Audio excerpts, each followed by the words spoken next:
जय हिंद दोस्तों। भारत है तो हम हैं, हिंदुस्तान है तो हम हैं। इजराइल और हमास के विवाद से भारत को क्या सीखना चाहिए? इजराइल और फिलिस्तीन या बोले हमास के बीच युद्ध का मेन कारण यरूशलेम की भूमि है और इस स्थान पर 35 एकड़ में बसा हिस्सा तब से विवादों में है जब से इजराइल बना है, यानी 1948 से। ये सब किया धरा ब्रिटेन का ही है। जिस प्रकार भारत और पाक को अलग करने में भी ब्रिटेन का हाथ रहा है, जैसा कि आप लोग जानते हो, उसी प्रकार फिलिस्तीन और इजराइल के बीच विवाद का मेन कारण ब्रिटेन ही है। बात करें यरूशलेम की तो यहाँ पर 3 धर्म अपना दावा ठोकते हैं। यहूदियों का टेम्पल माउंट या हर हवाइयत, मुस्लिमों का अल अस्का मस्जिद और ईसा मसीह का जन्म स्थान बैतलहम। बात करें प्रथम विश्व युद्ध की तो उस्मानिया सल्तनत की हार के बाद फिलिस्तीन नाम से जाने जाने वाले हिस्से पर ब्रिटेन का कब्जा हो गया। उस समय यहाँ अल्पसंख्यक में यहूदी और बहुसंख्यक में अरब बसे हुए थे।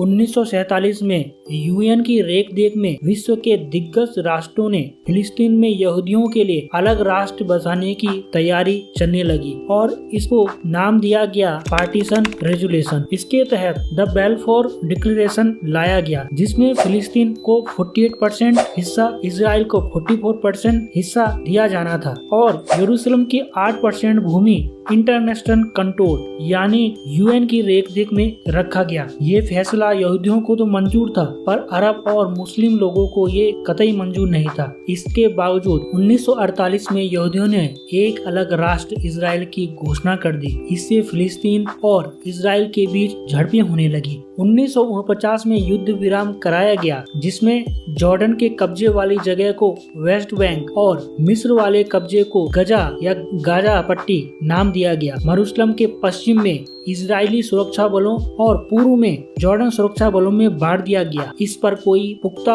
समझौता नहीं होने से इस जगह के लिए कई बार विवाद और झड़प होती रही। साल 1967 की बात करें तो इसमें जब इजराइल पर उसके चारों तरफ से 6 राष्ट्रों ने हमला कर दिया। 6 दिन चली इस लड़ाई में इजराइल जीता और इजराइल ने वेस्ट बैंक और पूर्वी यरूशलेम पर कब्जा कर दिया। इसके साथ ही इजराइल ने सीरिया के गोलान हाइट्स, गजा और मिस्र के सिनाई प्रायद्वीप के ज्यादातर हिस्सों पर भी कब्जा कर दिया। ज्यादातर फिलिस्तीन शरणार्थी वेस्ट बैंक और गजा में रहते हैं और साथ ही जॉर्डन, लेबनान और सीरिया में भी रहते हैं। इजराइल का वेस्ट बैंक पर अभी भी कब्जा है, पर गाजा को कब्जे से उसने छोड़ दिया था। इजराइल दावा करता है कि यरूशलेम उसकी राजधानी है। 1967 में जब 6 देशों ने इजराइल पे हमला किया तो उसमें इजराइल की ही जीत हुई और 6 दिन में ही वो इन 6 देशों पर इजराइल अपनी जीत पक्की कर पाया। 1967 में ये हो पाया। टेम्पल और माउंट पे जो कंट्रोल था वो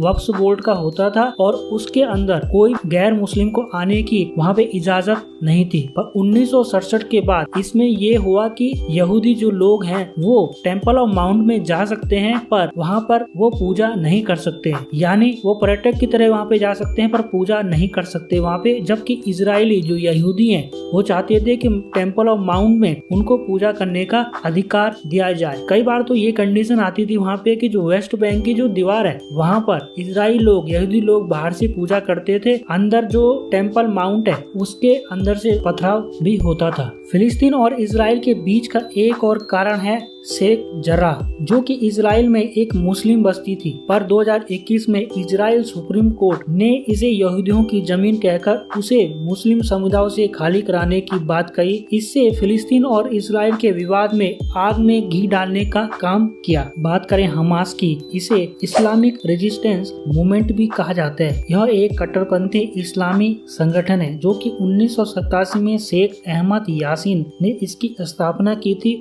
और ये शेख अहमद यासीन एक मौलवी था जो कि 2004 में जब गाजा पर अटैक किया था इजराइल के द्वारा तो उसमें ये मारा गया था। तो जो हमास है इसको ईरान का सपोर्ट है और इनका एम है कि पूरे जो इजराइल को खत्म करने का और वहाँ पर इस्लामिक संगठन के निर्माण का। बात करें फिलिस्तीन की तो जो 1948 में 100% था वो आज की डेट में केवल 12% रह गया है। अब जो वेस्ट बैंक है वो और गजा का जो इलाका है उसी में ही फिलिस्तीनी शरणार्थी बचे हुए हैं, बाकी सब पे इजराइल का कब्जा हो चुका है। जितनी बार भी इजराइल पर बाहर से हमास या फिलिस्तीन या इजिप्ट और लेबनान इन्होंने जब भी आक्रमण किए होंगे, तब ही इजराइल ने अपनी जो उनकी लैंड को बढ़ाया होगा, अपने भूभाग को उन्होंने इंक्रीज किया हुआ है। तो दोस्तों, इस इजराइल और हमास या फिलिस्तीन की बात करें, इनके झगड़ों से, विवाद से हमें ये सीख मिलती है कि हमें मिलकर ही रहना चाहिए, चाहे हिंदू हो या मुस्लिम हो। क्योंकि अगर हिंद है, हिंदुस्तान है, भारत है, तभी हमारा वजूद है। अगर भारत नहीं है तो हमारा कोई भी सिंगल में किसी का भी